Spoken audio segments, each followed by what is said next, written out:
From inside the gym at Leominster High School, we say a very good evening, everyone, and welcome to Rivalry Family Media's coverage of high school basketball. Tonight, the boys take center stage from the gym at Leominster High School as the Midland Wachusett League Tournament begins in earnest tonight.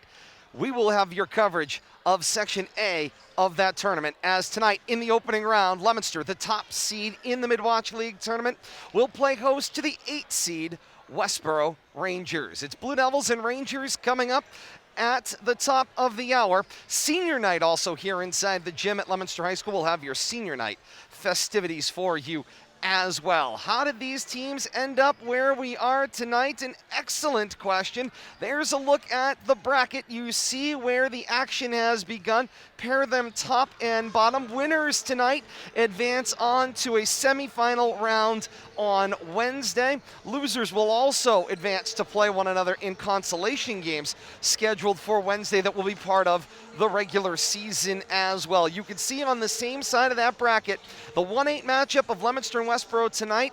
The winners move on to get the winner of the 4-5 matchup, which finds Fitchburg on the road at Neshoba tonight. Potentially a Leominster-Neshoba or a Leominster-Fitchburg rematch on Wednesday, or the same, of course, if Westborough was to advance on to play those two schools as well. All that is in the offing for action tonight as we welcome you to our courtside broadcast position.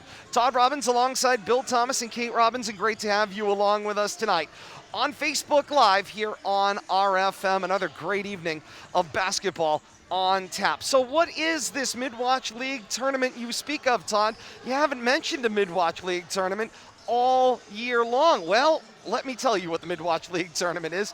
The Midland Wachusett League Tournament is the Samata Tournament, but specifically for Midland Wachusett basketball. So everything we were talking about last week in our coverage about the Central Mass Athletic Directors Association organizing these tournaments is true, but in the case of basketball, the Midland Wachusett League and the Southern Worcester County League have elected to do their own thing. They each have their own tournaments that they are going to be running, and so the Midland Wachusett League will have their tournament here. The Worcester tournament typically involves Clark and is what has always for years been called the Clark tournament. That's not being run this year. There is now a separate Worcester tournament that kicks off this weekend as well that Leominster is also involved in the Worcester City Classic that is coming out as well this year. A lot of moving pieces. Here's the bottom line. The Midland Wachusett League has broken themselves up into 3 different divisions in boys and girls action. They will have a tournament. It's about 8 teams in each of those divisions.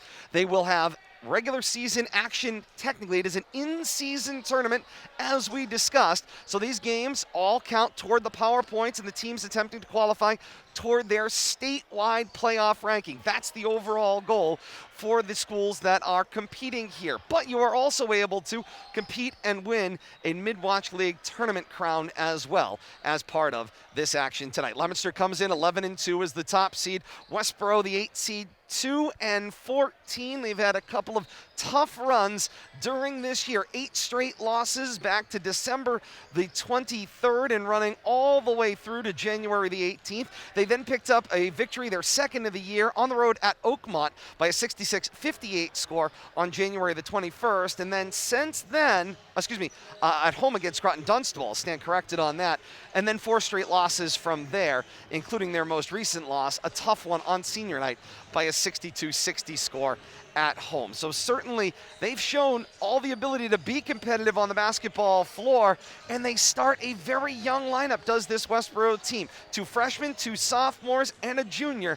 That's what comprises Coach Brian Willar's starting lineup tonight. Meanwhile, on Leominster's side of things, a story we've seen right along. Winners of 5 of their last 6, most recent win over Fitchburg, completing the rivalry sweep of the regular season, a 56-45 win last Friday night. And Bill Thomas, as we take a look at the way this action has grown and developed throughout this year, Leominster has shown the poise, they've shown the control on the floor, and they certainly have delivered via their capabilities throughout the year. Let me add also happy Valentine's Day to everybody out there. But let me add, they've shown the penchant to win the big games. You know, they've been in some tough games, most recently against Fitchburg. They found a way at the end to put a run together. The game against North, they were in until they lost, their last loss, But they find a way to come up big. The previous overtime game against Fitchburg, these rivalry games, and this is only going to play to their advantage down the stretch when they stop playing these higher-ranked teams. Of course, it's going to take a while if they get that far into a tournament. They're one of the highest-ranked teams in all of Massachusetts Division II. They might be up in the top 5 now. I haven't seen the most recent ratings, but they're having a great season, but they're playing with poise. They're playing with confidence, but they've shown how to play as a team and how to win as a team, I think is the best way to put it. And not to be outdone, Bill Thomas, happy Valentine's Day, sweetheart. It's as we welcome you Valentine. to our courtside broadcast happy position. Valentine's Day. And Bill Thomas, happy Valentine's Day. Thank Absolutely. You too. I wasn't slighting you, Kate. It was for everybody. I want Todd to get you first. Gave me that opportunity. This Dynamite dropping. This 2-14 Rangers team, Kate.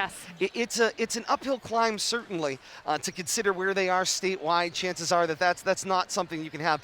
But it's about little things. It's about things that you can build on when you have a younger team that you're trying to gain varsity level experience. And tonight, you come in, take on a team that's clearly the class this year of Central Massachusetts, but it's an opportunity to grow, and it's an opportunity to get an incremental victory. You pick up a win here tonight, you're working your way toward winning the Midland Wachusett League Tournament. That's something that Coach Brian Willard can build off of. Oh, and that's absolutely humongous for a team. One of the things that especially when you get later into the regular season, if your team doesn't believe that they have anything to play for, then you've lost them.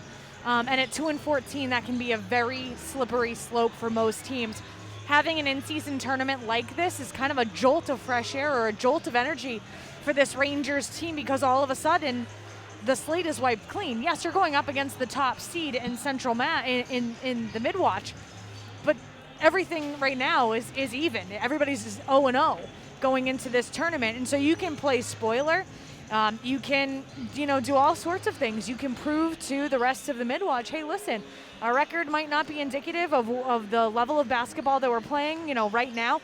So anything can happen. And if you're Leominster, if you're Coach Grutchfield, this is exactly the type of trap game that you want to avoid falling into. You always have to remember, we're talking about young male student athletes at the high school level who, as many times as you might tell them you cannot look beyond any opponent, you have no idea what's going on in their head, and you can't necessarily force them into your mindset. And so if I'm Westborough, I'm hoping that Leominster thinks that this is, they're already looking on to Wednesday's opponent, either Neshoba or into Fitchburg, because that's exactly, if you're Westborough, exactly the mentality, exactly the lack of respect that you want to see.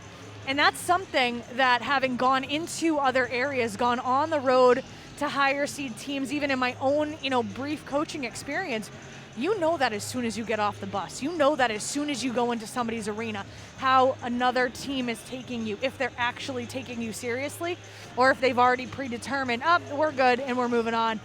Leominster's got to be very careful tonight. And Kate used the reference term there, Bill Thomas, trap game. You're coming off an emotional win versus your arch rival last Friday night in Fitchburg. You've got the potential for a rematch again, third matchup of the night with Fitchburg on Wednesday. And then, of course, the possibility that Neshoba might be in there as well. Do you inadvertently overlook this one? Well, I hope not, because if they look at how Westborough's been playing the last week and a half, 2 out of 3, the last 3 losses, one they were trailing by 1 going in the fourth, the other one they were winning by 1, and they lined up losing both of those games. They're playing with a lot more confidence, if nothing else. I'm expecting a great game from both teams tonight. Leominster and Westborough kick off the Midland Wachusett League Tournament opening round as we continue here on RFM. As we mentioned, it's also senior night here inside the gym at Leominster High School. We're going to have those festivities for you as well prior to tip-off. I was going to say multiple duties here, but stand by for more. Tip-off coming up next, Leominster and Westborough here inside the gym at Leominster High School.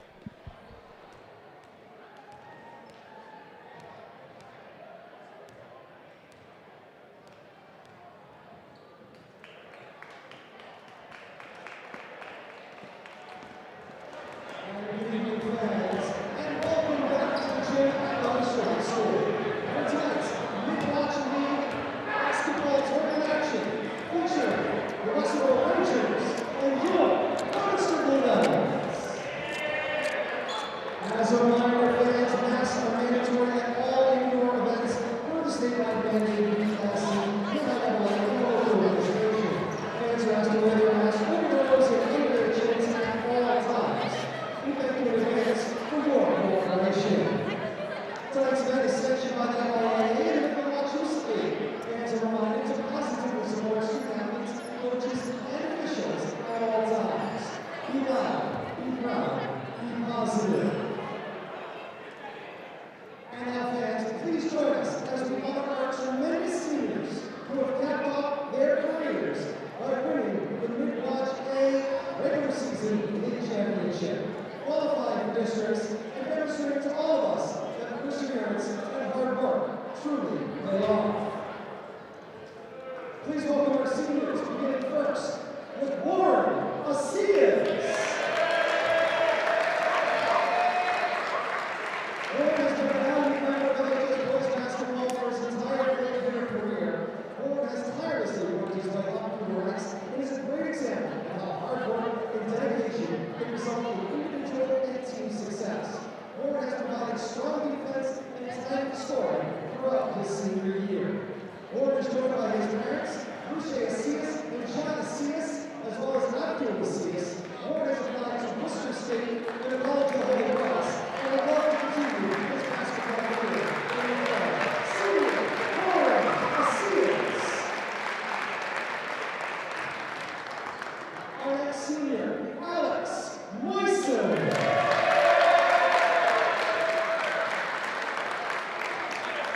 Alex has been a two-year varsity player in basketball at Leominster High School. Alex has become a thoughtful, considerate student athlete who will go out of his way to help his teammates and coaches in any way possible. Despite suffering physical setbacks throughout the season, Alex has become one of the premier basketball players in Midland Wachusett. He would like to continue his career in the fall and will work hard this summer to achieve that goal. Alex is currently deciding between Assumption, the College of the Holy Cross, and Southern New Hampshire University. Alex is joined by his mom, Lori Yakimoni, and his brother, DJ Yakimoni. Senior, Alex Moisen.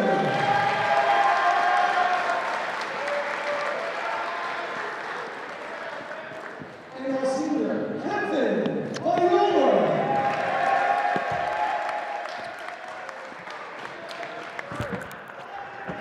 In an athletic career that has spanned 4 years, Kevin has become one of the premier athletes at Leominster High School. Kevin has showed incredible drive and determination in an amazing two-year varsity career. He brings a certain focus to practice and games, and is someone who has the trust and respect of his teammates. Kevin is an excellent student as well, ranking near the top of his class. Kevin plans to continue his academic excellence in college and is considering between the College of the Holy Cross, UMass Amherst, and Providence College next year. Kevin is joined by his parents, Michael and Claudia Viola, and his brother, Jerry. Kevin Viola!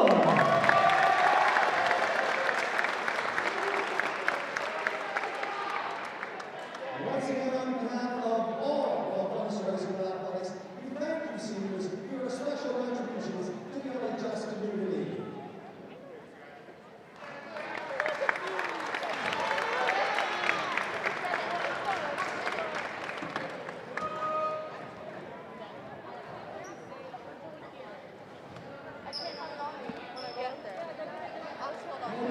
Let's meet the next starting lineups. Beginning with visiting Westborough Rangers. A freshman, number 11, Alec DeRosiers. A sophomore, number 13, Carter Bentley. A freshman, number 15, Justin McCaffrey. A junior, number 20, Brady Hughes. And a sophomore, number 32, Joe Marino. The Rangers are coached by Brian Millar, assisted by Priscilla, Dan Reed, and Josh Bauman. And now, let's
with that, we're ready for basketball here inside the gym at Leominster High School on a Monday night. Happy Valentine's Day, one and all. Snuggle up with your Valentine and get set for basketball. We've got Leominster and Westborough for you as we open the Midland Wachusett League Tournament with the 1-8 matchup. Leominster, the top seed, Westborough, the 8 seed.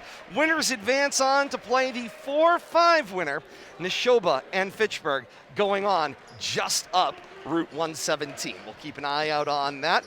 Conversely, by the way, action going on out at Westborough tonight in the 2-7 matchup. Leominster's girls find themselves the 7 seed on the road at Westborough. That game tipped off at 6 o'clock. We'll try to get an update from out at Westborough as the broadcast proceeds tonight to see where that action has developed in the girls' side of the A section of the Midland Wachusett League Tournament. Moisen will go for the tip against McCaffrey.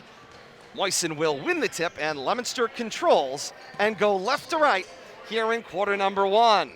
Leominster wearing the home white tops, white bottoms, trimmed in royal blue and black. The running devil over the varsity L on either side of the shorts. Blue Devil frames in the number on the front of the uniform as Dada pulls up for a 3, back rim no, and the rebound ripped down by DeRosiers. 3 shots right there. Couple of offensive rebounds, but no points. DeRosiers gets it back from Hughes. Foul line extended, drive into the lane. Push shot does not go. Viola the rebound. Moisen gets the up-floor transition, missed the lay-in, and Encarnacion crashed for the rebound. Tried an interior pass for Asias, and it'll roll back out up top. Viola with a little inside dish, and Moisen will finish at the rim. Like to see Moisen take advantage of his height advantage tonight. Minute into this one, 2-0 Leominster's lead.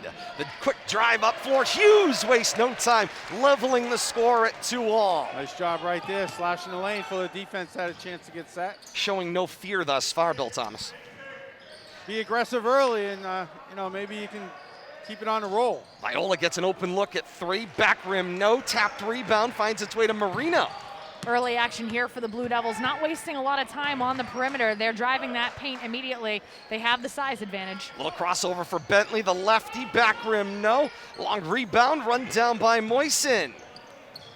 Rangers in the half-court defense, wearing the road, maroon tops, maroon bottoms, trimmed in navy blue and white. Westborough straight across the chest, varsity numerals in white, front and back as the lay-ins finished by Moisen. He's got a quick 4 points. I think Nice we're look seeing right game there. plan, Bill Thomas. Nice look, working the lane. I like that little height advantage they got in the middle too. Hughes Blue drops Devils. it inside. That was Bentley going to the floor. Trap with Asias. He tried to shovel it on. Viola the pick. Gets mauled on the way to the rim. No call. But the follow-on is Asias for the finish. Nice follow too there. Nice trailer. Stayed with the play. Leominster's bench looking for a travel on that last possession by Westborough, but it was actually fortuitous as Asias gets the basket. Looking for a roll, I think. We've seen a lot of that this year, Kate. Indeed we have. The drive to the lane. Little hesitation as Hughes got hung up on the play. Foul called on the drive to the basket. It's charged to Viola. It is his first, team first for the Blue Devils. 5:37 to play here in quarter 1. Leominster out to the early 6-2 lead. And Hughes at the line. Go ahead, Kate. My forever Valentine. Sorry about that. Hughes the only points right now for the Rangers at the line for the first time tonight. And the first will go down. Had an opportunity to check out the action, the battle between North Middlesex and Westborough, a game where Coach Willard started all of his seniors, as opposed to the lineup you're seeing tonight. It's an entirely different 5. They played the game off the bench, did these 5, but they were not the 5 starters that went into the basketball game, but it's a game that Westborough battled their way back in as North Middlesex let them hang around, and again, only ended up losing by 2, as that one-shot possession won't go, and the rebound down in transition. It's DeRosiers up floor, working on Viola. The entry pass from Hughes, looking for Marino. Got tapped by Moisen, loose for Viola. They'll shovel it up floor, find Asias, drive the lane, absorb the contact. The lay-in won't fall, but Asias has 2 shots coming from the line. Looks like Hughes, the junior, Kate, gets billed for that one. You're absolutely right. Right now, the leading scorer for Westborough with 4 points. It's his first, team first of the first half for the Rangers. You know, Todd, you mentioned that North Middlesex game. That's a game Westborough was leading going into the 4th by 1, just couldn't find a way to close it, ended up losing it by 2. And North Middlesex sort of disappeared as that second half developed more and more into the latter stages of the fourth quarter, and Westborough saw the door open and they charged on into it. As that one got tied up on Bentley, the loose break into the hands of Dada finishes soft at the rim. Leominster's lead is 5 as we go under the 5-minute mark here in quarter 1. He'll take a basket like that any day. Drive up floor, it's Hughes. Maybe gave up the dribble one step too early, but it found its way to McCarthy. Through Marino, into the corner to Roges, back to Marino. Turnaround shot, missed everything off glass, and down comes the rebound for Moisen. Dada with the entry for Encarnacion, shovels it on to Viola. Snap baseline, it's Moisen open again, and he finishes. And Kate, you mentioned earlier, if we're seeing a theme here, I think the baseline in the lane looking good so far. You just got to watch for that weak side. And another first quarter man, it's Alex Moisen showing up big for Leominster on the score sheet in quarter There 1. he is. He's got another steal. An even break down the floor, dropped it to Viola. Nice read, let the blow-by happen. Missed the shot, however. Very unselfish right there. Leominster swings corner, Viola load. 3 from the left side, won't go. Rebound ripped down by Bentley. And Bentley turns the action up floor with the drop-off from McCarthy. Little jump step, and inside lay-in will go. Good luck drawing, good look there, drawing the defense. Nice open look on that trailer down the lane. Did you say that was McCafferty? It was McCafferty, yes. Into the corner. Dada, little stutter, baseline pull-up, front rim no, Moisen follow, no as well. Encarnacion third try, and he draws the foul from behind in the act of shooting. Encarnacion's got 2 coming up. Good job by Blue Devils there, controlling that offensive rebound. A lot of chances on the offensive boards tonight early on for the Blue Devils. DeRozier picks up his first team second of the first half. 3 offensive boards already on the night. Bill Thomas for the Blue Devils. And Encarnacion banks home the first free throw, doubling it up. 12-6 Leominster's lead, 3:26 mark of quarter number 1. Asias gets a spell, as Terrence McCormick will check in, the sophomore. Second one won't fall for Asias. Battle for the rebound is pulled down immediately into the game. Drew Gray, and he's got himself on the score sheet with a rebound. Up floor, DeRoziers finds Hughes it straight away. Drives into the teeth of the defense, missed the lay-in, tapped rebound loose out to the middle of the floor, and it's run down in the backcourt by DeRoziers. DeRoziers turns the action, 3-on-1 back up floor. Scoop shot doesn't go. Moisen the rebound. Leominster's first turnover on that previous possession of the game. Encarnacion, the driving kick. Corner Viola, never left the ground. Got a chance to reload, but on the double clutch, 3 doesn't go. Up floor, through the hands of DeRoziers. The scoop shot doesn't go for Fredman. And Leominster turns the action left to right back up floor. Dada slips a defender and touches it off glass good. Nice little tricky dribble there. Nice job protecting the ball with his body. 2.5-minute mark of quarter 1. Leominster's lead is 14-6. The bullet baseline fine. That was Hughes on through. Finds its way to Gray for the right corner 3. Won't go, and the rebound comes down for McCormick. See that no-look pass there by DeRozier out to did. the perimeter? That was fancy. In the corner, McCormick loads up a 3 and delivers. 17-6, Leominster's lead at the 2-minute mark of quarter 1. Blue Devils playing with confidence right now. Fredman finds McCafferty. Comes to the near side for Bentley. The sophomore slows things down. Now the drive. Crossover, started right, goes left, and starts up with the shot to draw the contact. And Bentley's gonna go to the line to shoot 2. That one builds to McCormick, his first team second of the first half for the Leominster.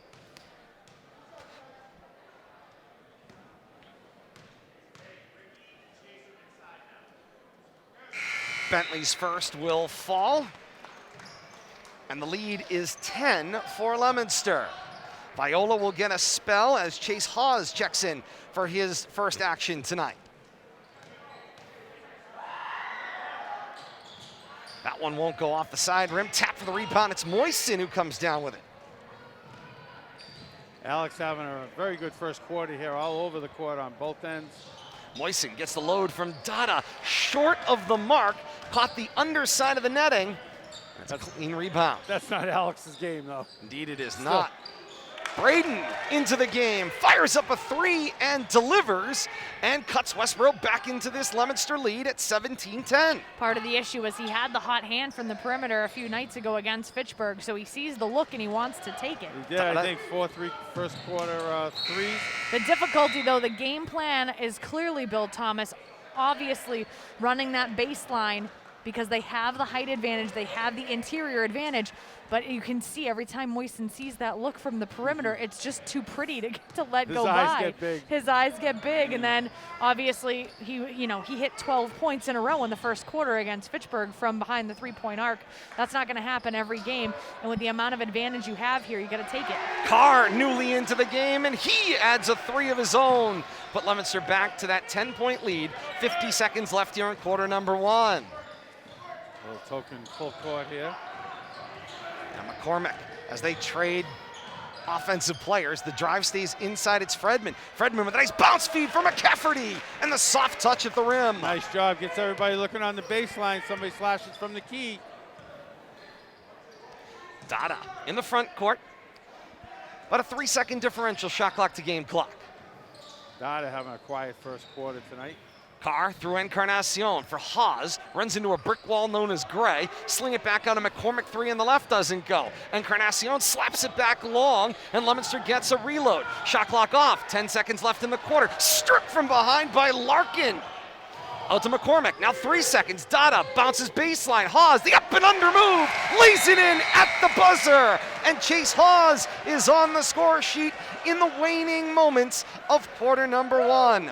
Through one in the opening game of the Midland Wachusett League Tournament, Leominster, the top seed, with a 22-12 lead over the 8 seed Westborough. Nice job right there. Good to see Leominster not come out flat. You know, you wonder how teams with such opposite records, much like we saw that Tantascwa Blue Devils girls game a couple weeks ago, an 11-2 team against a 2-10 team. And, you know, Tantascwa came out flat, never got caught back up, and Leominster dominated that game. Tonight, these boys came out ready to play, and it's great to see. I'll be the Debbie Downer, though, Bill Thomas. We still have not seen 4 quarters in a row of quality offensive production from this Blue Devils team. If there's going to be a game where they can prove that they can do it to me, this is the game. I want to see it. Well, I will say, at least in my mind, Justin Dada had a quiet first quarter there, but he definitely got picked up by his teammates. He did. To have a plus 20 quarter, but I think he might have had 4 tops. I think the coach will be happy with that because he can't expect him to lead the team every night. Well, and that's the nice part here. We saw in the Fitchburg game on Friday night, only the starting 5 had points on the offensive stat sheet. And Dada took that game over. And Dada had to take the game over. Here, if you can take a minute and you can let the production come from your counterparts, that's helpful. Trust the rest of the team. Second quarter begins. Rangers with the basketball. They go right to left. The snap to the foul line. It's Larkin who drives right side. Kick out for Braden. Braden got front rim, high rebound. Haas has to go to the floor to find it between his feet. He's able to come up with it for McCormick in transition. Nice inside position there. Blue Devils blocking out of the boards. Doing everything right now tonight. This is Dada. He'll return back cross court through McCormick. For Carr. Bullet to the paint. Finds Haas. Haas to the foul line. And might have got bailed out with a reach-in foul from behind. I thought he dragged that pivot foot there. So too. He hesitated on that pass. But you're right, Todd and Kate. I think the official bailed him out there. Agreed. That one's going to be against Braden, his first team third for Westborough. 35 seconds into this second quarter, and Leominster still holding that lead at 10. Try the right side. Now they'll swing all the way around to the left. Carr finds Encarnacion into Haas in the lane. Gets held up from underneath the rim. And that is a shooting foul. Haas is going to go to the line. Nice job by Haas there. Haas just hanging around top of the key on the weak side. 2 passes later, there he is flashing the lane. Gets himself a trip to the foul line. Difficulty here. That's Hughes' second, team 4th for Westborough. Hawes with a nice spin gets the first one to go down.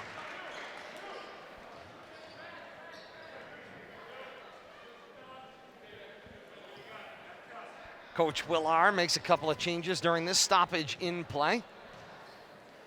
And fresh legs is going to perhaps be a key for the Rangers. Let's get to that in a second. Hawes rattles out the second, goes 1 of 2 on the trip. I haven't seen a team cardio-wise really hang with Leominster throughout the year. Sure, there have been some that have hung offensively, being able to produce and get out in front of Leominster, force them to come back into the game. But it's that cardio that has separated Leominster, especially late in the game. If Coach Willar can keep fresh legs on the floor, gives them a better chance in the latter stages of this one. McCormick fakes the 3, 2-bounce inside, jumper for 2, falls. Talk about putting yourself in a better position. Oh, nice job right there putting the ball on the floor. Much easier shot with a couple of dribbles to get closer. DeRozier's finds Bentley, head of steam, left side of the lane, lost possession, then had it knocked down in front of him. Dada up floor for Carr, who runs it down, tries to create a little offense on the baseline, kicks out to a McCormick 3, short to the front rim, got his own rebound, touch pass to the baseline. It's Hawes who can't finish, and the ball ends up slapped to the other side of the floor for DeRozier's, who goes for the long court connection, tries to find Braden, and McCormick will dribble it out of trouble. McCormick goes left side, Dada, the little underhand scoop for Carr in a double team, and it's taken away by Braden. Teams exchange turnovers on that flurry of action.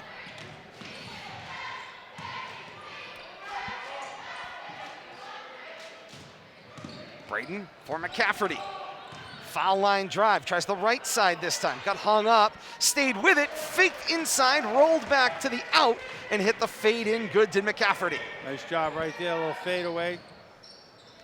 McCormick to the paint, dish for Hawes. Hawes can't finish the lay-in, but drew the contact. He'll go to the foul line for 2 more. Good look right there, draw the defense.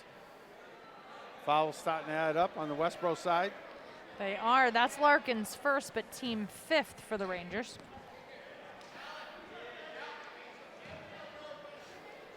Hawes settles in at the foul line.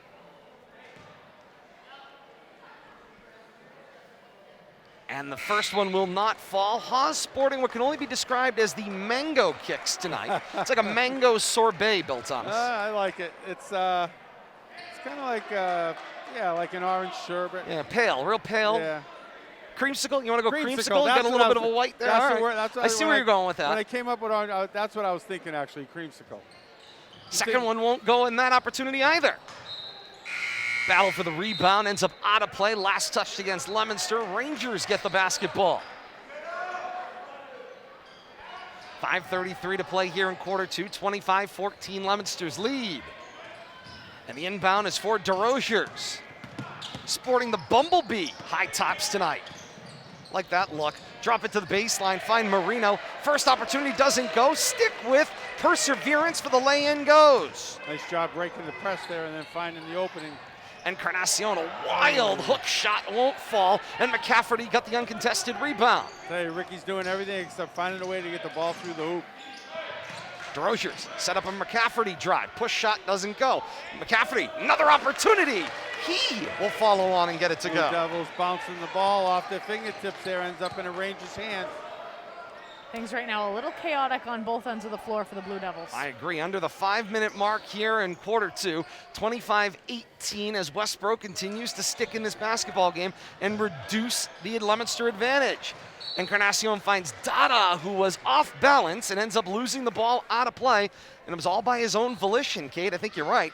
Maybe moving just a skosh too fast and very much off balance. I think we've been used to seeing Leominster work the perimeter so methodically. And clearly they know they have the advantage on the baseline and in the paint. So they've been driving hard and driving quickly. And right now we haven't seen that much of that from them. And they're going off the rails a little bit. You know, and I'll add, we played almost 4 minutes in this quarter. Blue Devils only scored 3 points. You know, we talk about those single-digit quarters, and they're on the way to one right here. I feel like the Grim Reaper of offensive production. Hey, it goes both ways. Show me 4 quarters.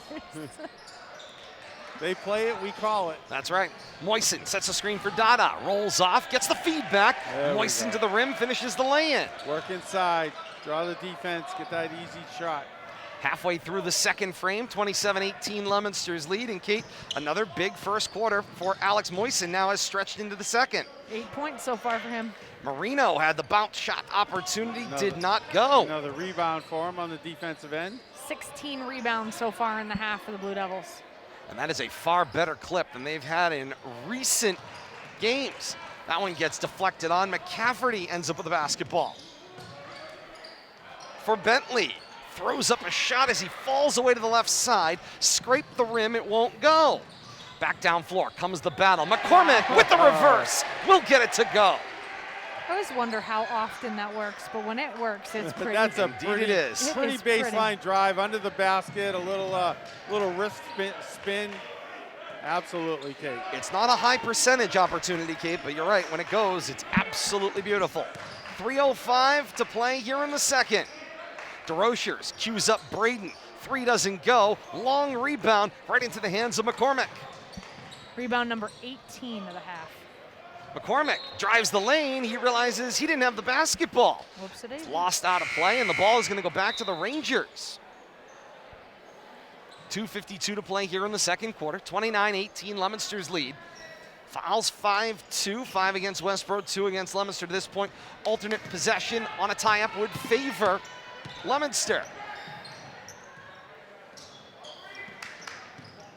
DeRochers cues up Strasico, who drags the feet.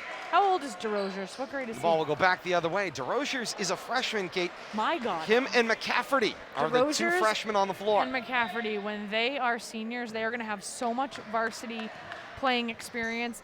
Their ball handling skills are already tremendous already. Once they get some size and some build on them, they are going to be masterful. Dada launches a 3, in and out.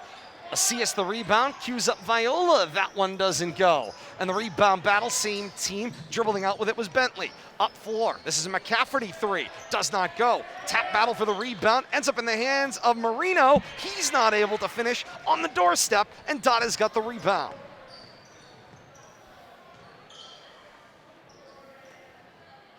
Blue Devils half court to the right at the 2-minute mark here of quarter 2 with a 29-18 advantage. Dada sets up Moisen, gets a good look, back rim, no. Ooh. DeRochers out jumps Viola for the rebound. It sounded like it hurt. And DeRochers will bullet his way down floor and go right at Moisen, draw the reach-in foul, and Westborough will keep the basketball. Who? Wow, where'd they come from? You got half I haven't right. seen a Panther all night. You are correct. That is Moisen's first team third for the Blue Devils. 1:45 left here in quarter 2. Up top, Panthers weren't invited here. this is Strasio on the rebound. Will lay it in and good. Nice recovery off that tough inbounds. 95 seconds before halftime. And an offensive foul for a moving screen. Kind of an awkward handoff there too. Screening and passing and a little offensive foul mixed in the middle, trying to rub that defender. That's Exactly right, Viola's Bill Thomas. second as well. Whoa. And whistle stopped what the do we got? action. We've got a sub. There was Timeout. a substitution at the table, and it just Officials- went unacknowledged. Official So, stoppage. yeah, they clearly the substitute was there. It's McCormick who's returning to action for Leominster. As we go under the minute-and-a-half mark here in quarter number 2. Leominster's lead has been reduced to 9. Steady play and perseverance thus far has kept Westborough in the basketball game. The dish gets deflected on. Fredman corrals. Takes it to foul line extended left. Drops it off for McCafferty coming in behind him. Catch and replace for Strasio. Go this time to the right. DeRochers to Braden in the lane. And that's a traveling call as Fredman skidded with the basketball. They're on the verge of running out of shot clock there too at the same time. A sense of urgency. Minute 4 left here in quarter 2. Leominster's lead is 9. Over the half court, Acias to an open Moisen 3 on the left side. Does not go. Encarnacion on the rebound, then tried the interior pass looking for McCormick. Led him a little too far and into the student section out of play. Blue Devils back off, drop back into a man-man. Final 45 seconds of the first half. Actually running a zone right now, it looks like, to end this quarter. DeRochers and Fredman play catch at the top of the key. Fredman bounces to the left. First touch for Henderson. Into the corner. This is McCafferty, leans over the defender Moisen, can't get it to go, and the rebound's down for Dada. Shot clock off, 23 seconds left before halftime. Asias with the open baseline right, Bullet swinging around. McCormick gets the three from the left side, doesn't go. Moisen the rebound on the follow, and he will finish at the rim. That is where I want to see him all night. Crashing the boards, that's where he belongs, Kate, in the lane. Fredman tries to drop it off. Instead, it's a pick for McCormick, who takes it coast to coast and finishes the lay-in at the buzzer.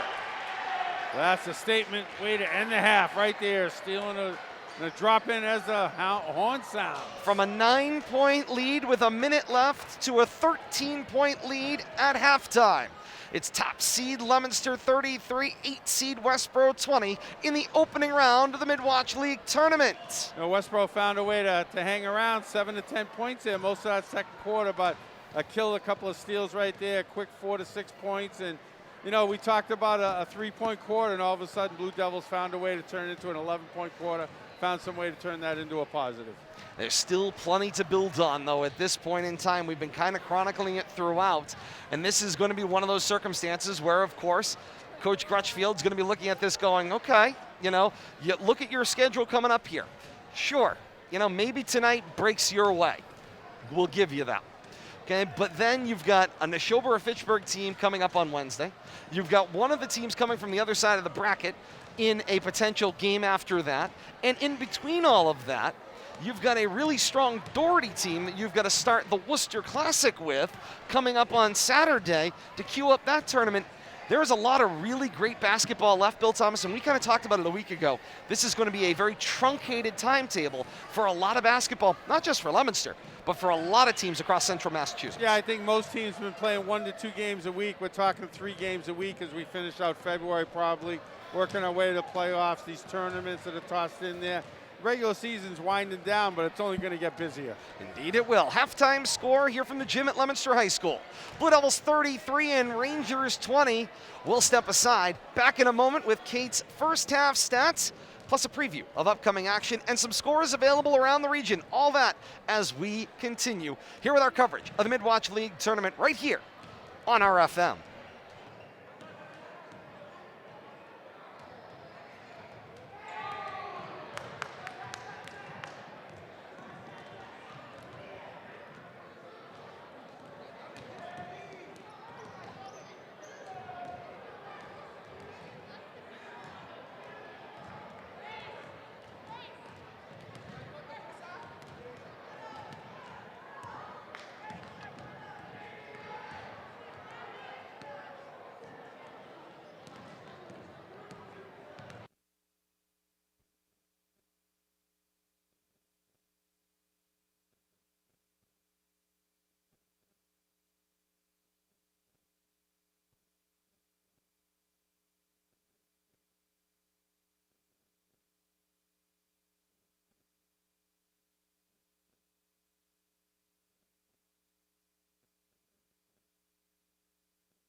Halftime here inside the gym at Leominster High School. Leominster on top of Westborough by a 33-20 score through one half of action. As we get set for second half action, we welcome you back to our courtside broadcast position. Todd Robbins, Kate Robbins for you.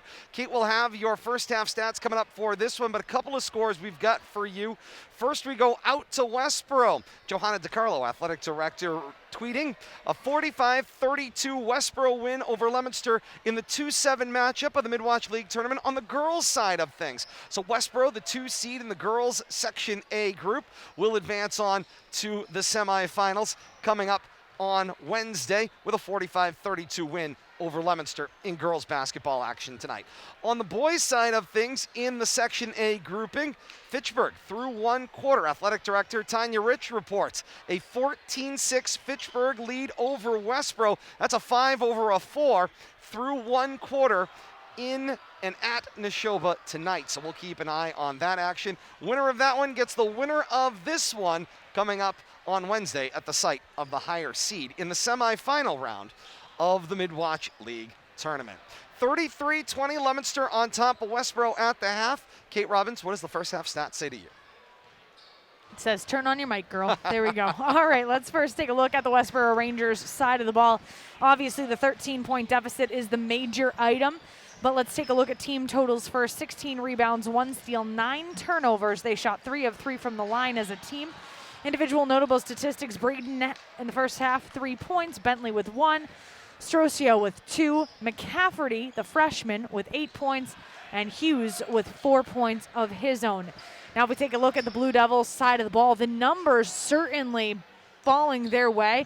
This should, on paper, be more than a 13-point lead in my estimation if you take a look at just how dominant these figures are. Team totals first, 23 rebounds, 3 steals, 8 turnovers. They're 3 of 8 as a team from the line. But Moisen already in double digits on the score sheet. He has 10 points. Warren Asias with 3, Justin Dada with 4 points, Encarnacion with 1. Terrence McCormick with 9 points, Carr with 3, and Hawes with 3 points as well. So right now, 7 different Blue Devils contributing to the stat sheet. Dada right now laying back with only 4 points, all of them coming in the first quarter. But right now, the team around him has been able to pick him up, and they haven't had to rely on him as they have had to in other games. So seeing scoring coming from a number of different players, bench points obviously key as well for Leominster, but right now, it's only a 13-point lead. I think it could be more, especially considering 23 rebounds in the first half. Usually we see that number at the end of a game. Now, this is a very true point as well. It was a 9-point lead to the waning moments of the first half of action. Leominster picks up a flurry of baskets right before halftime to push that lead to 13. Bill Thomas, as we get set to start second half action, what's your mid-game adjustment? I think Westborough's got to find a way to score a few more points. 20 points and a half is going to get it done, but Blue Devils just got to continue to play good basketball and not get sucked into what we thought was going to be a trap game. Just don't let this be a trap half.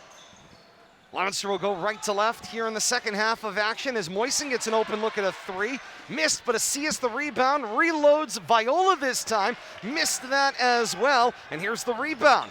Down and up floor, got deflected at the midcourt, comes back to Leominster for a Dada 3. And that one will fall, and Leominster opens the second half scoring. And then immediate pressure and a deflection, and Leominster will get the basketball back. Westborough not quite ready for that inbounds full court.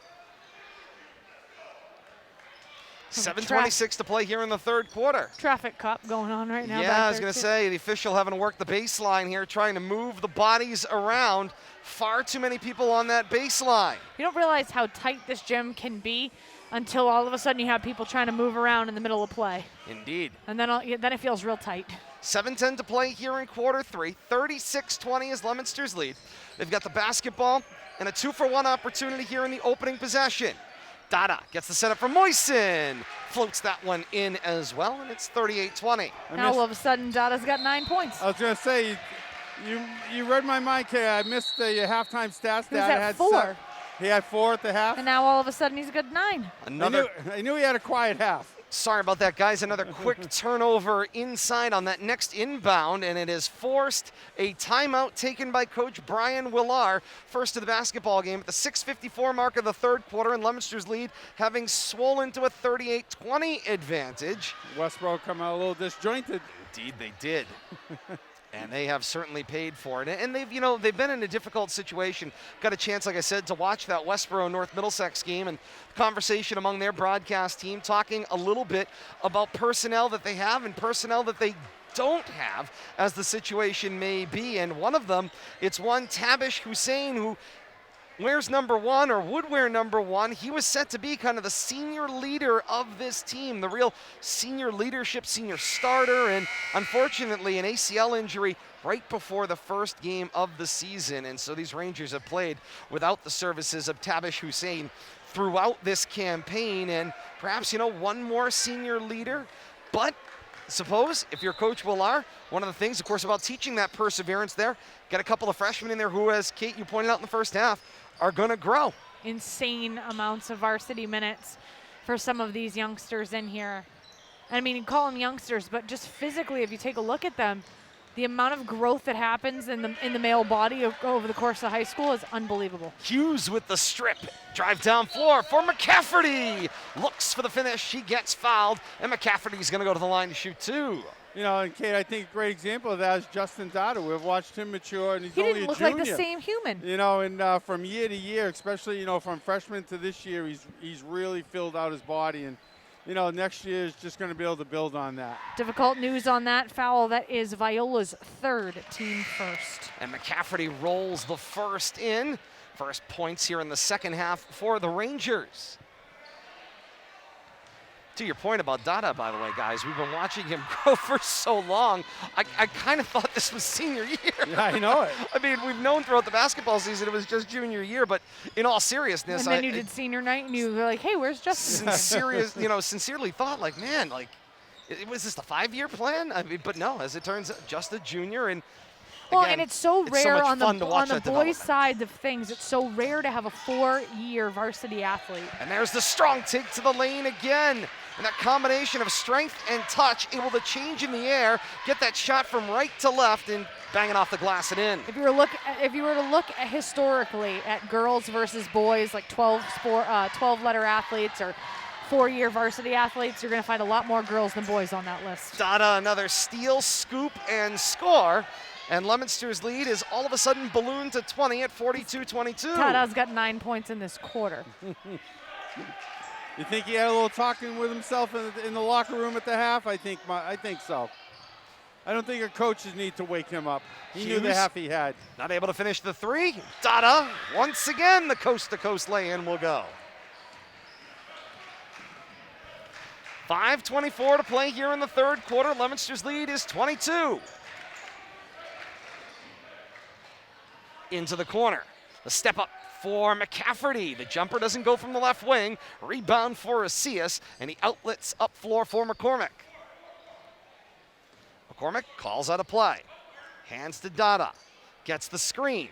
Opportunity for a 3, short on the front rim. Encarnacion the rebound at the foul line, and he will cue up another opportunity on the possession. Encarnacion for Moisen. Inside Dada, turnaround, does not go. Marino the rebound. Nice movement off the ball by Dada, though. From top of the key, runs the baseline. Gets himself an easy jump. It doesn't go, but you love that player movement. Last thing you want to see is a player standing around after he releases the ball, find another spot to get a return pass. 4:40 to play here in the third. Encarnacion will come out. Chase Hawes back into the basketball game. DeRozier's directing traffic. He'll drop it off for Strasio. End up with it back off the hands of Braden, but then there's the strip. Back down floor, it's Asias. Lost the handle. A nice job by DeRozier's to close the door at the doorstep. He was looking for some help there that never came. Braden, 3. Side rim, no. Rebound down for Hawes. Back up floor, here comes McCormick. And McCormick goes around the world and throws it away. Dada tried to make the save along the sideline, and all of a sudden there's a little bit of that kind of first half scramble that we saw, rearing its head again for Leominster on the offensive end. Getting a little careless right there with the ball. Halfway point of the third quarter. About that first 4 minutes of this third quarter, at least the first 2.5, Leominster was able to balloon this lead to 44-22. The next 2-minute interval, not so good. Drive, underhand. That was Fredman. Fredman tries to drop it off for Gray. Ends up tied up, and the alternate possession favors the Rangers. 3:44 to go here in the third quarter. 9 to shoot on the possession. At the baseline, it's Braden. Into the corner for Fredman. Fredman around the world, down through the lane, and spins it up across the glass and in. Nice job right there, using the traffic in the lane, get himself free, rub off the defender. Seen a few really good examples of that well used tonight, Bill Thomas, as Acias drives to the lane. Futile opportunity, but is able to keep the possession alive. Dada down the lane and finishes at the rim. Somehow two players with him. Two Rangers end up on the seat of their pants there somehow. Looked a little like curling. He collided with one stone and the other stone hit the other, and everybody ends up out of the circle. Oh, Bill Thomas, Todd Robbins, and curling during the Olympics. He's an expert. Foul on the floor. I wouldn't run right to that. I would. But I just did. do certainly enjoy it. If the MIAA governed curling, RFM would cover curling. I'm quite sure we would. With gusto. Indeed, the snap to the line, and the lay-in is good for Gray as we go under the 3-minute mark here in the third quarter. Nice patience on the inbounds right there. Sidebar, I was actually teaching curling in class today. Not that that's anywhere near my curriculum, but I got asked a question. Question led to an answer. Inside lay-in will go for Hawes. 48-26. I can only imagine the details that were involved in that answer. Absolutely. 20 minutes later. They were like, it looks like fencing. You know what I taught? Did it Domestic involve a policies whiteboard? of JFK. No, Bill Thomas, I'm a radio guy. I was able to describe it in words. You didn't need a whiteboard? No whiteboard required. Fredman back at the top of the key with 10 to shoot. He teaches curling. I teach the domestic policies of the Kennedy administration. We all have our crosses to bear. Here's the drop off. It's Fredman. Fredman inside McCafferty, spins down the foul line, got it up on the rim. Shot clock goes off, but should have been reset, and that one is slapped out of play, and there goes a wayward student who should be in the student section and not occupying the baseline. I don't like any of those kids on the baseline there, but kind of an overflow. There's plenty of room over there. Underhand deflected out of play. 2:04 to play in the third quarter. To go back to that play before that inbounds, Moisen just definitive come out of nowhere and slap that ball in the crowd. McCafferty gets the inbound, and Moisen this time got an awful lot of arm that time, Bill Thomas. A good whistle. He's all over the place on the defensive end, though. Jumping out and then challenging every shot. He picks up his second team third of the second half. 2:01 to play in the third quarter. 48-26, Leominster's lead. I swear every night these benches get less comfortable. As McCafferty will roll the first one in off the rim. Bill Thomas, we're going to need to jerry-rig something here soon. Well, we'll have to double up on the cushions. Bill Thomas is I'll your work guy. on it. I'll work on it. You need something built at a broadcast location. That's the guy to talk to. This is getting worse. Leominster brings down the rebound there on the missed foul shot. One thing we never see is padded bleachers. Very good point, Bill Thomas. Might be onto something. Or windows on the sides of press Chair back boxes. seating. No, Westborough has one, and it's Bill Thomas's favorite press box. As McCormick dishes, finds Dada, and finishes at the rim. Bill Thomas, how many Dada points in the second quarter thus far? Or third quarter, pardon me. He's got to have 14, I'm going to say. Fredman, 15, well 15. done. Drive on Nivard, able to deflect the shot. Leominster will turn it the other way. I mean, it seems like he's touching the ball every trip down the court, and he's definitely found his mojo in this third You know what quarter. we haven't seen a lot of? We just saw one there, cross-court passes from Leominster tonight. This is true. Working in the short windows as Hawes takes a walk down the lane. That's a travel, and the ball will go back to the Rangers. What we saw the other night in the Fitchburg game, there was probably something they emphasized in practice is not to do that. Halftime score from Neshoba tonight. In the bottom half of this side of the bracket, the 5 seed Fitchburg on top of Neshoba, the 4 seed, by just 4. 27-23 Fitchburg leads at the half at Neshoba tonight. Winners of these 2 contests square off in a semifinal on Wednesday night. McCafferty picks up another 2 points for the Rangers there.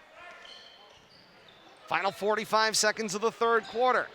50-29, Leominster's lead. Asias with the basketball, drops it off to McCormick. Inside pass for Nevard. Nevard bullets a pass up into the top row. Quick with the hands, the one and only Dick Tucker. Got his hand on the play, Bill Thomas. He's on the score sheet. Save the Deflection. equipment. Indeed he did. That's saving me. Well, we appreciate that. Saving me. Thank you. He has no idea how much. It's so very true. But a 2-second differential shot clock to game clock as we wind down this third quarter. Fredman through the hands of Larkin. To the left side. To Larkin again. 10 to shoot. The inside pass. That's Fredman. Sets up Gray for a lay-in and finish. Not just inside, but extra pass right there to the open man on the baseline. Well done. Final 2 seconds, Hawes will throw it up, and that's the way the third quarter will come to a close. Through 3 here inside the gym at Leominster High School, Blue Devils enjoy a 50-31 lead over Westborough. Again, we were alluding to that bracket here in the Midland Wachusett League Tournament. Get a quick look at that here through 3 quarters. And we talked about, of course, the results on this side of the bracket. The other side, the 2 seed Wachusett hosting Algonquin tonight. And then Shepherd Hill plays host to Shrewsbury in the bottom half of the right side of the bracket. Winners in those 2 contests will square off on Wednesday in a semifinal. League championship game in this tournament will take place either Friday or Sunday. Those details will be determined as this week progresses. Worcester State University, the gracious host for the inaugural Mid-Wach League Tournament. It's all coming up Wednesday, Bill Thomas. Next stop, semifinal action. I'm looking forward to it. You know, this is my favorite time of the high school basketball season when these tournaments come around. We start seeing some of the better teams, and we're going to see the best teams from all over the state this year. We don't have to wait till we get to, you know, some semis or quarterfinals, districts and regionals. It's going to be top to bottom, statewide. We're going to see some great tournament action. Final 8 minutes of regulation up on the board. 50-31 Leominster's lead. Kate, through 3 quarters, how do you see it on your sheet? Right now, the Blue Devils opening things up now, burgeoning to a 19-point lead on the back of 19 Justin Dada points thus far in this one. So he and Moisten both now in double digits for the Blue Devils. They didn't all come in the third quarter, Nope. but the super majority of them sure did. Haas up and under. 15 of them did. Able to lay it in. So just 4 points prior to that flurry in the third quarter for Dada. The response down floor for Bentley, just short of the mark. Haas the rebound for Viola. Long distance pass finds McCormick, who will lay it in and good. Nice job protecting the ball with his body, using his left hand. McCormick now in double Smooth. digits, 11 points. He's the 3rd Blue Devil in double digits. Handle lost twice over. Up floor, they look for Viola. Touching on to Dada. Bothered on the shot, not able to finish. And the Rangers will come down with the basketball. It's Gray who keeps it alive on the defensive baseline. Goes cross court, finds a Hughes 3, long of the mark and out of play. Off It was the last touched by Leominster. Yeah, Rangers keep the basketball. 21 to shoot, 1 minute into this fourth quarter. Fredman finds Hughes. Drop inside on the entry, and Encarnacion I don't makes know. contact. His hand might have gotten all of the basketball, thus his surprise, but it was the push from behind in order to trigger. It's a two-handed action there. Good foul call. No. 6:56 to play here in the fourth quarter. It's just a little tap. Indeed it was. All right, it's a hand check in the fourth quarter. Seems like an odd time, but it is a correct call. Fredman down the lane. Hawes tried to Body grab it. It's splayed. still, I was going to say, still alive. McCormick finally settles down the basketball. He'll go up floor. Viola cues up Dada. Back rim, no. Tap, rebound. Dribbled out of trouble. It's Gray. Take it end to end. He was looking for a foul call, and he missed everything. Encarnacion Up floor, Hawes, cross court and finished by Viola. And down it goes. Timeout taken on the floor. Timeout Rangers. 6:19 to play in the fourth quarter. Leominster's lead is 56-31. Last 45 seconds were a nightmare. Certainly a flurry of action that did not lead to the type of results. But what has happened is the Blue Devils have opened up a 25-point lead, but kind of an abnormality on the scoreboard there. Anomaly, no fouls 10 minutes into the second half here on the Westborough side of the scoreboard. Indeed. Probably the bigger anomaly, Bill Thomas, that I would point to here, and again, this points a little bit to what Kate's been looking for, Leominster to show that offense.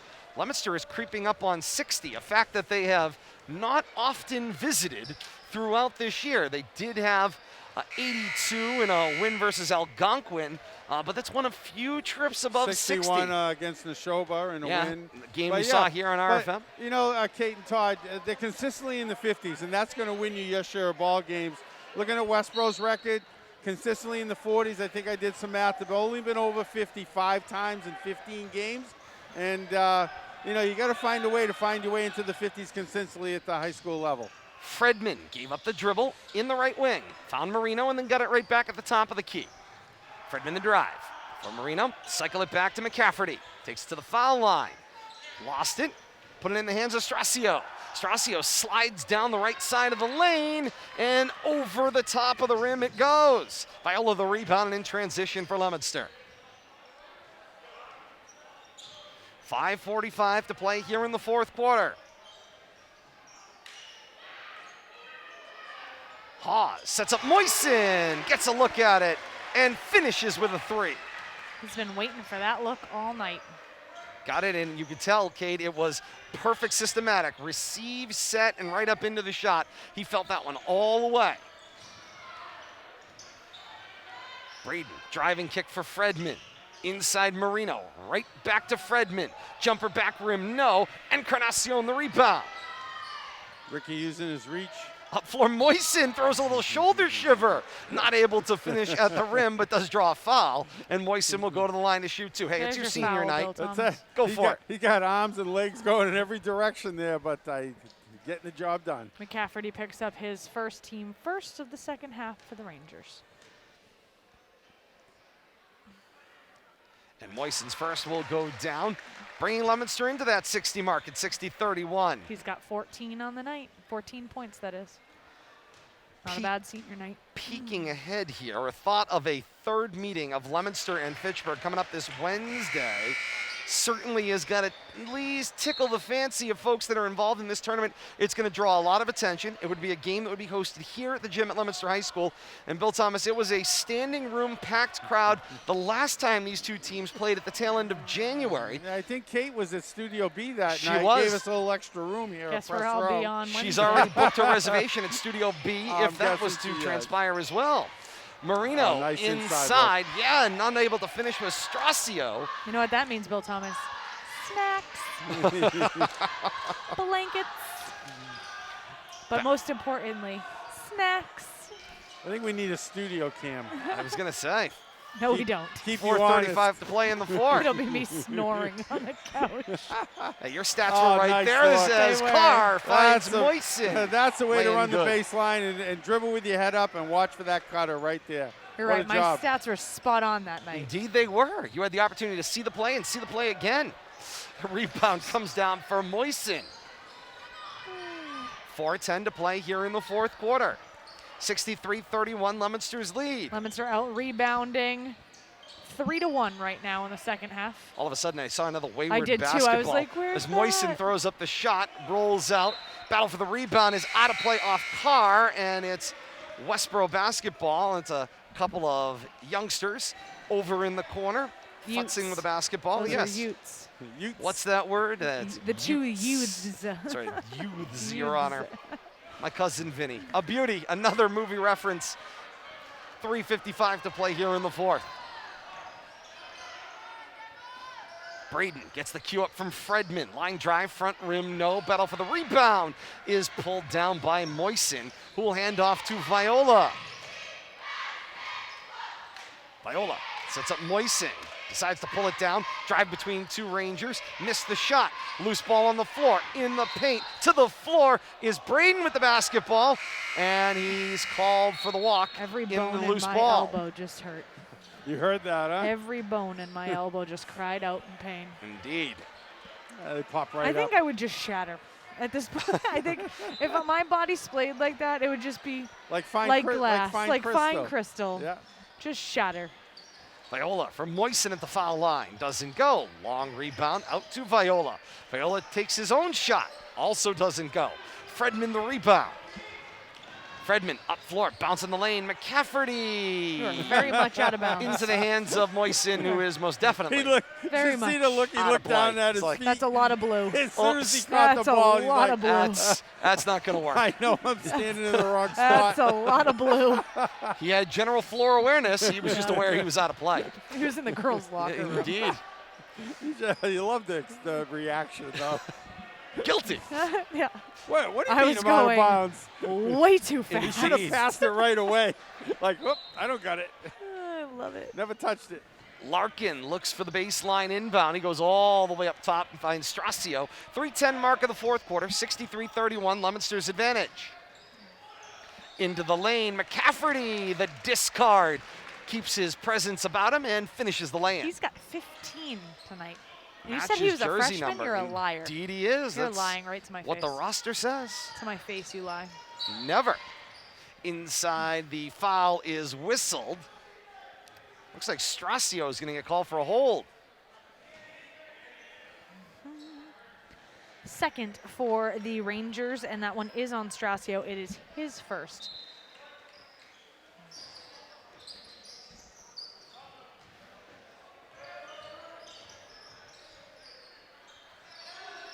Three fired away for Viola. That one won't go. Leominster's lead is 30 at 63-33.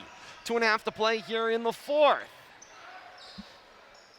Henderson's jumper from the left wing will not go. As we look at other scores around the region, go to the girls' side of the bracket here. And Westborough now knows, after their win over Leominster earlier tonight by a 45-32 margin on the girls' side of the Midland Wachusett League Tournament, they know who they will be hosting. It will, in fact, be Shepherd Hill. A 49-42 win for Shepherd Hill's girls over Algonquin on home floor tonight means Shepherd Hill travels to Westborough for the 2-3 matchup coming up on Wednesday at 6 p.m. on the girls' side of this Midland Wachusett League Tournament. Haas picks up the harm, the basket and the harm. Going to the line to shoot two. That is going to be Strasio's second, team third of the half. Nice offensive putback right there by Haas. Gets himself an and one and converts. This is what happens when Todd looks at his phone, everyone. That's a quiet 33-point lead, though, Todd and Kate. I got to say, just slowly building it up here in the second half. Agreed. Got other scores coming in from around the region as well. It is very exciting. Indeed. Haas with the steal there. Tapped over here to the near side, out of play. Battle for the basketball into the boundary. They signal Leominster basketball at the 1:46 mark here of the fourth quarter. On the boys' side of things here in the Class A tournament, Wachusett tops Algonquin by a 76-45 score. Wachusett will advance on as Viola will tap the basketball loose. He'll kick back, put it in the hands of Moisen. Foul is whistled on the floor. 93 seconds left in this one. 2-seed Wachusett advances with the win over Algonquin on the boys' side, 76-45. Who posted that? Wachusett, that's a Worcester Telegram. Our friends at the TNG with that reporting. And Wachusett will get the winner of Shrewsbury and Shepherd Hill. Action still underway down at the Hill tonight. Foul starting to Another pile foul up away now. from the ball, yeah. Things getting a little sloppy here. Time winds down. In the waning moments here of this one. A lot of grabbing and clutching. Senior starting to be taken out first with Moisen. Gets a round of applause. A nice one from the crowd on hand as Carr goes inside for Haas. Underhands, I thought that was coming my way. McCormick makes the snare, keeps the ball in play. 1:15 to play here in the fourth. McCormick thought about every choice he had and decided pass was the option he wanted. The deflected ball back to Carr. Foul line jumper doesn't go. Nevard the rebound and put back. That doesn't go either. Viola will dribble it out of trouble as Leominster gets about a fourth opportunity on this possession. Viola, the lone senior out there on the court right now for the Blue Devils. The next stoppage in play, he will get a whistle and a removal, I have to imagine. 10 seconds to shoot. McCormick, triple threat. Head fake drive, walked with it. Ball going back the other way. Should have just let it fly. And it looks like they're going to let Viola play things out. 33.5 seconds left here in the fourth, means a 3.5 second differential remains in this one.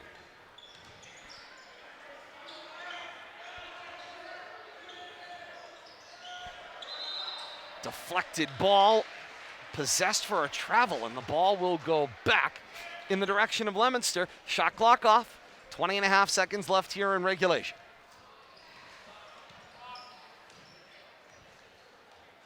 Viola will bring it across the timeline and is going to just step back toward midcourt and try to dribble this one out. Final 10 seconds left of this opening round matchup.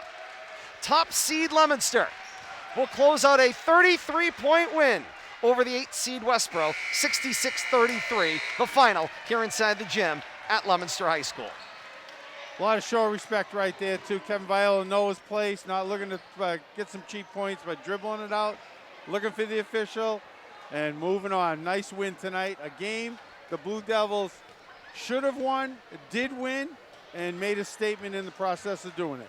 With the win, Leominster advances on in the bracket format. They will play the winner of Neshoba and Fitchburg. Will get that final score, at least an update. Coming up post-game, we can already tell you Wachusett advanced with that win over Algonquin. So the top two seeds in this Class A of the Midwatch League Tournament have both advanced on. Still waiting on scores from Shepherd Hill and Shrewsbury in the 3-6 matchup and the 4-5 matchup between Fitchburg and Neshoba. We'll have that all for you as we continue with our post-game coverage next. Leominster, a winner here inside the gym at Leominster High School tonight by a 66-33 score.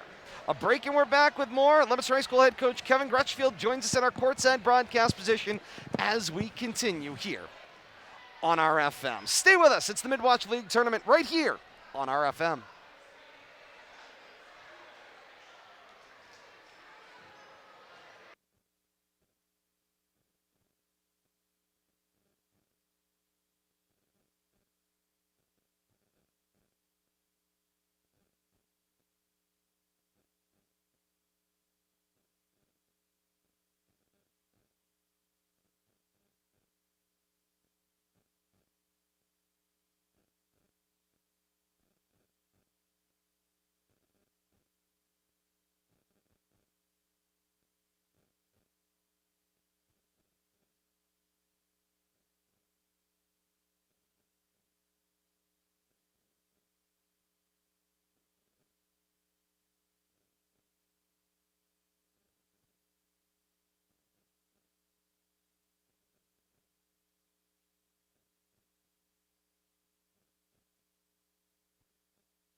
Back to our courtside broadcast position. Todd Robbins, joined now by Leominster's 3 seniors tonight. Joining me here, Alex Moisen, Kevin Viola, Warren Asias. Gentlemen, tonight, of course, a 66-33 win to close out senior night here on home floor. Nice crowd. You know you'll get to come back and play on Wednesday here on home floor. But of course you did have, tonight was the night you guys got to reflect back a little bit on your careers here at Leominster High School. Let's hear a little bit from each of you. Alex, we'll start with you. What has this experience meant to you playing here in Leominster? It's definitely a blessing. You know, I didn't get to play my freshman and sophomore year, dealing with a lot of injuries. You know, it means a lot to play for this school, man. It's a very great school to play for. Certainly appreciate that. Kevin, as we were talking about your senior night tonight, there was a lot of conversation about your academic prowess as well. That is something, of course, to be said. Sometimes people talk about star athletes and they forget that you're student athletes. Talk about the importance of that experience in the classroom to go along with your athletic experience. Yeah, it's definitely time consuming. I'm usually up some nights at 3 a.m. doing like essays, and then the next day I got practice right after school. So it's really tough to rest, especially during this basketball season. But I do my best. I try to keep my grades up and hope to continue my academic and athletic career somewhere. Can certainly appreciate that. And Warren over here sporting the post-game cold pizza. Nothing wrong with that, Warren. Talk a little bit about your experience here, obviously. Getting an opportunity to be a Blue Devil, to of course get a chance to show a lot of younger members of this team what it means to be a Blue Devil athlete. My junior year I didn't play much. You gotta speak into the microphone. My junior year at the beginning I didn't play much, and like it was a Fitchburg game. I played good defense, then Sure. put me in the starting lineup, and from then I've been doing good. He Certainly. had a great performance for his girl Abby. What do you? That's your girl, Abby. Let's talk a little bit about, of course, what you can show these underclassmen. A lot of them are going to have to take on roles, especially leadership roles. What's the kind of message, what's the kind of imprint you want to leave on this team as you depart at the end of this year? Now, you got more games to play here, but being a little reflective here for a moment. Hard work, even if things aren't going your way. If you're not getting a lot of time, just keep working, and then the coach will see it. He'll put you in. Certainly appreciate that. Gentlemen, more games to come here over the next couple of weeks. What's the key here? You got a lot of basketball in a real short window of time. Just gonna keep practicing and practice, go hard. All right, I like that. But we just gotta stay composed, keep working. You know, play to our best of our ability. You know, we didn't come out too strong this game. You know, we could definitely play a lot better. But we got some tough teams later on in the year. You know. Energy at the beginning wasn't there today, and then halftime we had a speech with coach, and yeah, basically we got to start up. It certainly seemed like that third quarter there was a renewed amount of vigor. Gentlemen, we'll see you on Wednesday, and hopefully more to come after that. Leominster's 3 seniors, Alex Moisen, Warren Asias, Kevin Viola. More to come. Coach Kevin Grutchfield here at our courtside position as well. This is RFM.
back courtside here with Leominster High School head coach Kevin Crutchfield. And coach, a senior night win of 66-33 looks really good at the end of the night, but that first half of action might not go down on the highlight reel this year of the way things you would like them to look. Yeah, we clearly did not come to play tonight, for that first half. It just goes to prove, you can't take anybody lightly, despite what the record is. You have to come and you have to take it minute by minute, play by play. Just try to get better as the game goes along. We sort of coasted. We had a little false sense of confidence, and it ended up biting us in the end. Not in the end, but in the end of the half. They have a good young group, Westborough. Sure they do. They get a freshman that's pretty good. So they're going to be good down the road. So we learned a valuable lesson tonight. We can't take anybody lightly. We got to come to play. And you had that interesting turnaround. Obviously, the big win on the road at Fitchburg on Friday night. You go through a weekend, not a lot to do there, and then you're right back to another game on Monday. It's a tough turnaround going into now a week of Monday, Wednesday, and then question marks after that. You have another one on Saturday at least. So certainly a lot of games in a truncated timetable. This was that sort of proverbial trap place that you could have run into. Absolutely, and thank God we have Justin Dada and they don't. When things get a little bit tough, he seems to hit a couple of big shots like he did tonight. Very proud of his effort in the second half. And, Alex Moisen is a good player. He's got to get more consistent. I feel like he had a good second half. So there are some things to build on with this game, and then whoever we play, either Neshoba or Fitchburg, on Wednesday, it's going to be a lot tougher, and we're going to have to play better. Through three quarters, Neshoba was leading Fitchburg at last look. Okay. We'll get a final look at that. Fitchburg had led through most of the first half. Yet another example of what you've been talking about, depending on how you look at a game coming in. But again, you'll get the winner of that one coming up on Wednesday here on home floor. Chance to replay some games from earlier this year. Obviously for Fitchburg, it would be a third appearance in as many weeks. Neshoba revisit a game that was before the holiday, the last time you saw them. But before we get that far, let's talk a little bit about tonight being senior night. Yeah. Got a chance to talk to the three seniors here. Certainly three great examples. And I thought the script tonight did a very nice job of outlining the three different types of contributions that these student athletes have brought to your program. And it's gratifying for me to see these guys that have been with us 3 and 4 years in the program. A kid like Kevin, he was on the freshman team, and the expectations were he would be a 2-year kid in the program, and we'd probably move on or be on JV. He just got better and better. He worked really hard. Warren, the same thing, Warren he's a really good athlete. He's quick, he's long. His confidence has always been an issue. So it's fun to see these guys, now seniors, having a kind of season like this, being able to put a banner up in this gym, And Alex Moisen, he's really matured from junior to senior year. I feel like he's one of the best scorers in our league. So all three of them give us huge contributions, and it's fun for us as a staff to see them grow. A great experience all around. Kate had talked about it a little bit during the game because we were talking about those Westborough freshmen and the development that happens. And obviously we referred a little bit to watching Justin Dada from freshman now to junior year, and even imagining that he still has another year to grow and develop. But same thing you're articulating here with these players. As Kate pointed out, the amount of growth that happens in a male athlete during this window of time period. You go from kind of lanky and unsure of your frame, whatever it may be, to growing up into that frame by the time you reach the end of the 4-year window. Absolutely. And another great example of what you're talking about is Ricky and Carson. Sure. He was kind of skinny, and he was on the freshman team, and then he kind of quickly rose to the JV team, and now he's become this big football star, and he's a consistent starter for us. Hard work, getting bigger, getting faster, getting stronger. It's great to see, and that's what good programs do, I think, The interesting part about having this kind of a tournament scenario set up is that you guys, of course, get a chance to play games very consistently, a lot in a real short window of time, but it can only help you as you look down the stretch toward the statewide tournament when you know you're going to be playing more than 1 or 2 games a week. Absolutely, and I love the way that this is all formulating here these next couple of weeks. Not a lot of rest, so we got to be smart in practice, a lot of walkthrough stuff. And then get a lot of shots up, and then every game is going to be like a tournament atmosphere. So there's no better prep going into the postseason than this opportunity here, either Neshoba or Fitchburg on Wednesday. Coach, thank you so much for joining us. We'll see you on Wednesday. Thank you very much. More to come. A final word here from the gym at Leominster High School and Kate's final stats as we continue. This is RFM.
(66-33), Leominster a winner here inside the gym at Leominster High School tonight. They advance on to the next round in this Mid-Wach League Tournament. As we welcome you back up to our courtside broadcast position, Todd Robbins with Bill Thomas and Kate Robbins.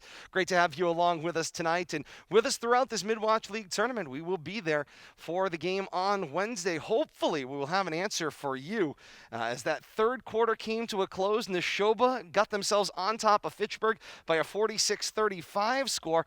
That information about 17 or so minutes old out on Twitter, so we'll hopefully be able to get you a final before we sign off tonight. I just keep refreshing. I was going to say, me too, Refresh. as we continue on. I'll keep refreshing as Kate Robbins brings us the final stats for this 33-point Leominster win, a 66-33 win over Westborough in the opening round of the Mid-Wach League Tournament tonight. All right, so that's my job, huh?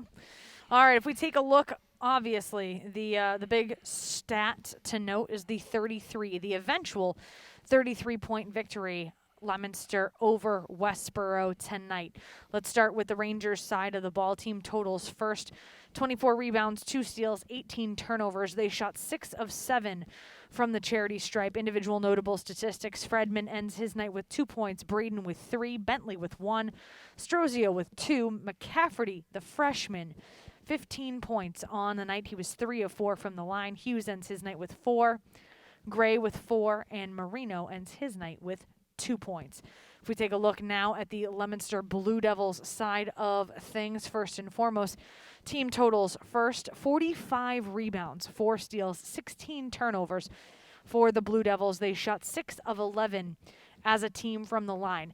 A moment of good news for the Blue Devils: 8 different gentlemen on the offensive stat sheet with scoring contributions tonight for Leominster.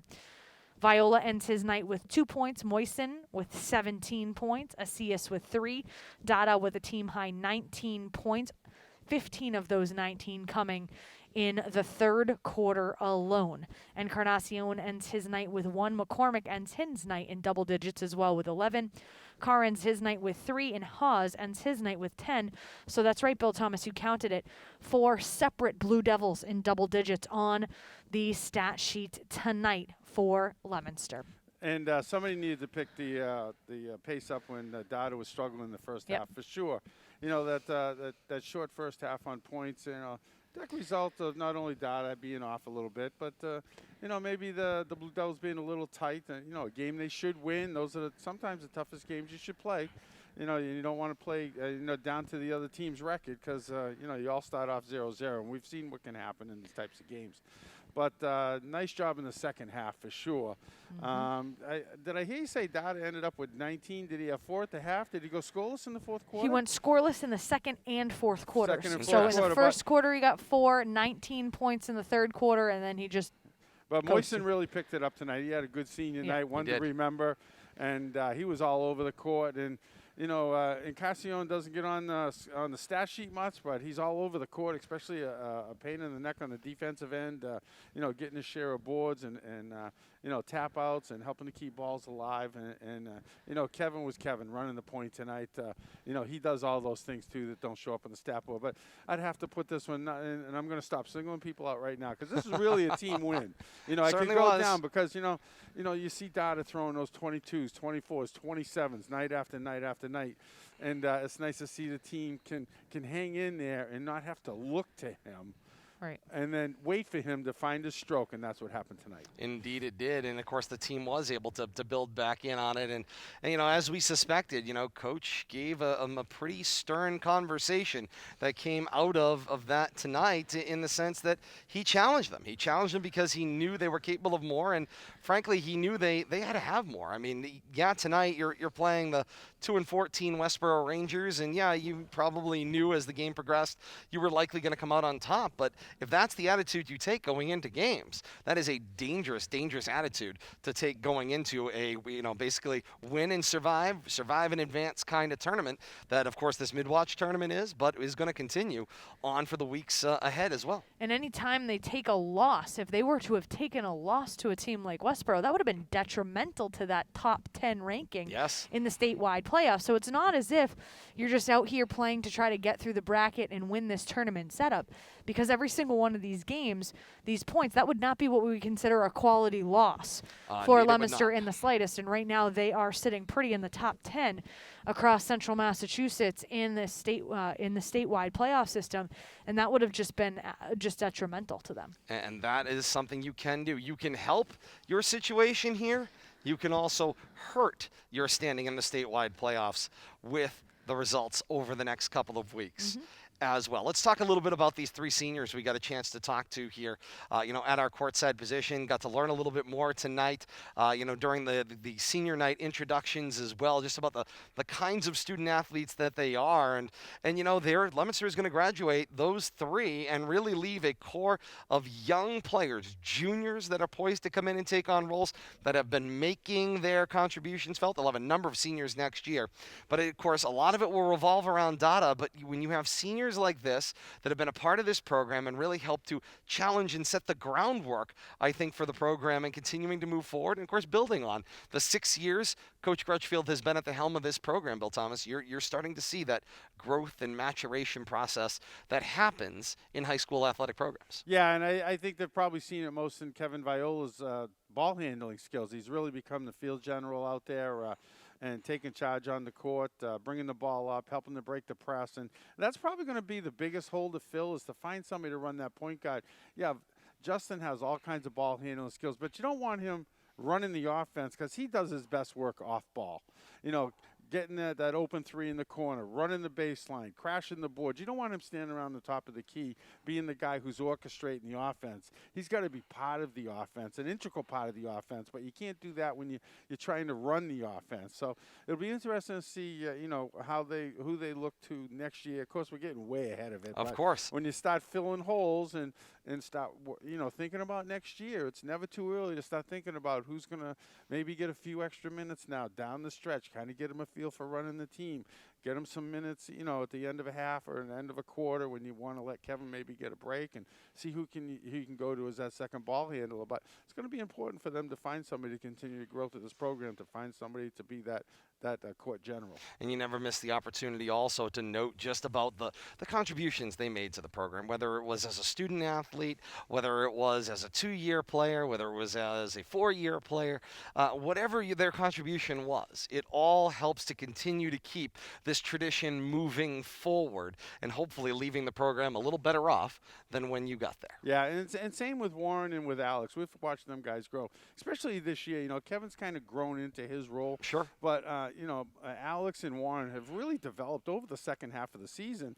If you look at the minutes that they've earned, and I don't believe Warren was in the starting lineup at the beginning of the season. If he was, he's kind of been in and out, but he's worked his way back in, but he's getting important minutes no matter what. And Alex has just found a way to dominate the middle. He's blocking shots, he's changing shots from people that are trying to work the lane, and he's finding his way to get his own points too. And you know, I'm not sure if he had a season high tonight, but he definitely showed his way around the court on senior night tonight, and good for him. Indeed he did. Let's take a look at the bracket ahead here. As we know for sure, the top seed Leominster advances with their win tonight, a 66-33 win over Westborough. So Leominster will advance on. They've got the winner of Neshoba and Fitchburg. That game will be right here at the gym at Leominster High School on Wednesday. It'll be a 7 o'clock tip-off. We'll have that action for you here on RFM. So Facebook Live, facebook.com/Media Rivalry for that action. We'll also have it with our partners on the K-Zone as the game of the week on AM 1280 and 105.3 FM and WPKZstream.com. That's coming up on Wednesday. Other side of this bracket, if you will, the easterly section of the bracket. Over in the top half of the East, Wachusett advances tonight with a 76-45 win over Algonquin. So the 2-seed Wachusett, they move on. They will host the winner of Shepherd Hill and Shrewsbury in action that has still not posted a result on social media. So those two games, Neshoba and Fitchburg and and Shepherd Hill and Shrewsbury, those games still undetermined at this point in time. But the winners will square off against both Leominster and Wachusett, who will host on Wednesday for the semifinal rounds of this Midwach League Tournament in Class A of the Midwach League. And the league championship will come up either Friday or Sunday, games to be played at Worcester State between the winning combination of schools, the losing combination of schools, as in tonight, Westborough will get the team that loses in the Neshoba-Fitchburg matchup in a game that will be played at a location, I believe, of the higher seed, so the higher remaining seed between those two. So Westborough is traveling somewhere on Wednesday to the team that loses between Neshoba and Fitchburg. And then the same would happen on the other side of the bracket. The winners will square in the semifinals, and then the two teams that fail to win will also square off in a consolation game because, of course, these games are all part of the regular season as much as they are an in-season tournament as well. So that is the two-part process here, is why teams that also lose continue to move on as well. But our first taste here of this Midwach League tournament, and seems like a fun atmosphere. I think fans are still trying to figure it out. They're still trying to understand, as we will continue to try to frame and explain and educate what the new world looks like here, with a statewide playoff that is off in the distance by a couple of weeks. And of course, these leagues agreeing to, Kate, try something a little bit different, try to create a playoff atmosphere with your own tournament to keep that District Central Mass vibe alive, despite there no longer being a district champion. And that was exactly the criticism and the cry from those that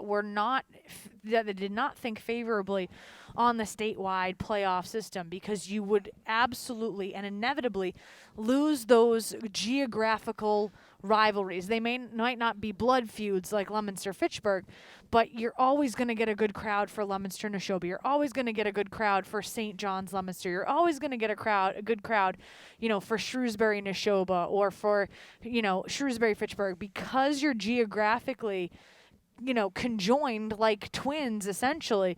You have that proximity to one another, which then just leads to there being higher attendance. People can get to the games. There's a lot more interest because the student athletes know each other a little bit better. And so that is what this is trying to essentially appease. You have the situation in which every single administrator is tipping their cap at the fact that, yeah, we love those types of geographical or those regional miniature rivalries that have come up year in and year out, because when you have the district playoffs, a lot of times the same teams would meet fairly regularly if they were strong in a specific sport. And so that's what this particular tournament strives to attain. You're still getting that, those local matchups that aren't necessarily league matchups. You're getting those local matchups. I mean, obviously everybody's part of the Midwach, but might not be, Midwach A specifically. But you're getting that Midwach feel. You're getting those rivalry games, and then that springboards into the usefulness of the tournament. And the nice part is it still counts toward things going toward the tournament. It's not as if it's a completely separate entity and it doesn't count, or whatnot. We're hearing all of these things in other sports like football. This counts toward your totals going into that statewide playoff system. Indeed it will. So where do we go from here? Well, it's to Wednesday for top seed Leominster. The last report we had, Neshoba had come over the top of Fitchburg, having trailed at the end of the first quarter by a 14-6 score, having trailed at halftime by about 5. They came over the top in the third quarter to take a 46-35 lead. That's the last report we got from @Neshoba AD on Twitter. And from there, that was 31 minutes ago. So we have to presume that game has concluded, but the final result has not been posted online at this point in time. So all we can tell you is the action will come your way this Wednesday. That's February the 16th. 6:45 is our pregame countdown to tip-off here on RFM. That's when we'll have the stream up for you for a 7 o'clock tip-off for Leominster, the top seed, and some representative of the Midwatch, whether it be Neshoba or Fitchburg. That is the question that will be answered when we all appear together on Wednesday, or when Kate puts up our game preview coming up on Wednesday on Twitter as well. K-Zone here with us as well. Special countdown to tip-off begins at 6:35, working our way to the top at 7 o'clock. And of course, if you enjoyed the action tonight or any of the action here on RFM, there are so many ways to quench your thirst for high school athletics. You get it live right here on Facebook Live, facebook.com/Media Rivalry, or available on demand immediately at the conclusion of this one right here on Facebook, or over on our YouTube account by midnight tonight. tinyurl.com/Media Rivalry takes you to that YouTube page, or it's youtube.com, search Rivalry Family Media.